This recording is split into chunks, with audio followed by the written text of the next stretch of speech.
This is my analysis of the New England Nun by Mary Wilkins Freeman. The story is about Louisa Ellis, who's been engaged to be married to Joe Daggett for 14 years.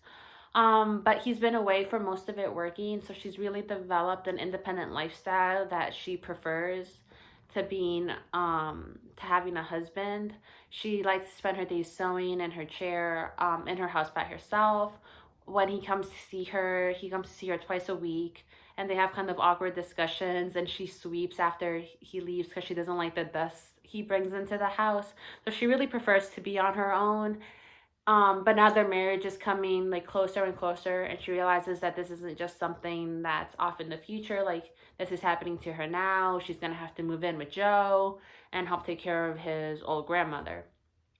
Um, but she's a very feminist character. She understands that having a husband isn't the one way to have her life. She enjoys being alone, even though people may judge her for it because it's not the norm. She can't imagine devoting her life to other people when she has spent 14 years by herself. Um, and Freeman writes her as a very feminist character, and then I think she also writes her as very likable, which paints feminism in a positive light. Like, for example, Louisa is engaged to be married to Joe, and she knows she'd rather be on her own, but she still is gonna marry him because she says that she can't imagine turning her back on him. They've been loyal to each other for 14 years. And then conveniently, like, she happens to overhear Joe talking to Lily about how he's in love with her. But he emphasizes that he would never, ever, ever turn his back on Louisa or break his promise, so he's still going to marry her.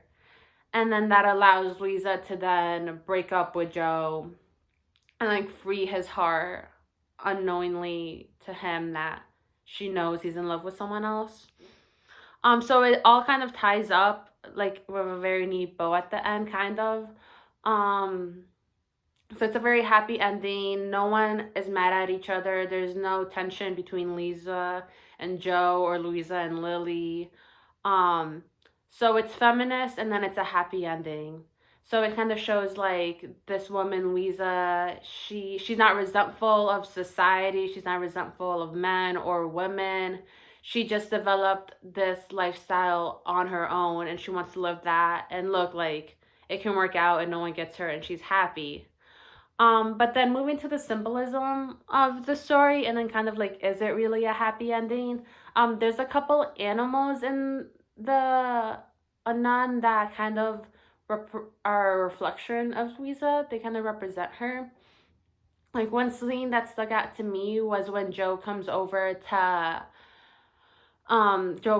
and he pets Caesar the dog and he tries to free him because he says he's like the most good natured dog and that he's not going to hurt anyone. But Louisa is terrified at the idea of freeing him, even though he's old now, like so old that he can barely bark. But Louisa's afraid to let him off his leash and imagines him going on this horrible rampage and killing a bunch of children.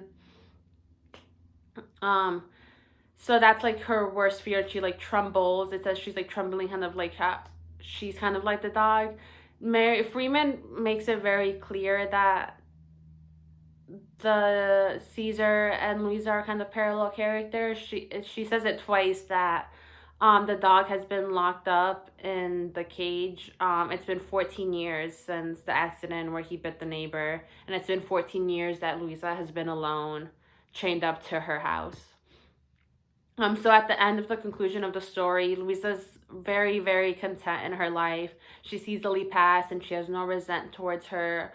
But it mentions the dog outside and like the very little hermit hut who has like weeds growing around his little hut and has snow that's coming on the roof. But it says that he's never going to be able to go on a rampage again. So then it kind of leaves the reader questioning, like, what is Louisa holding back from herself? Like, why is she keeping herself chained up to her house? And then, so it's hard to say if Freeman is suggesting that Louisa is like the very last line of the of the story says that Louisa is numbering her days, which makes it seem like Freeman is suggesting that she's afraid to uncage herself, and the way her life is headed now, like her days are just numbered because she's not living her life. She's stuck in this cage.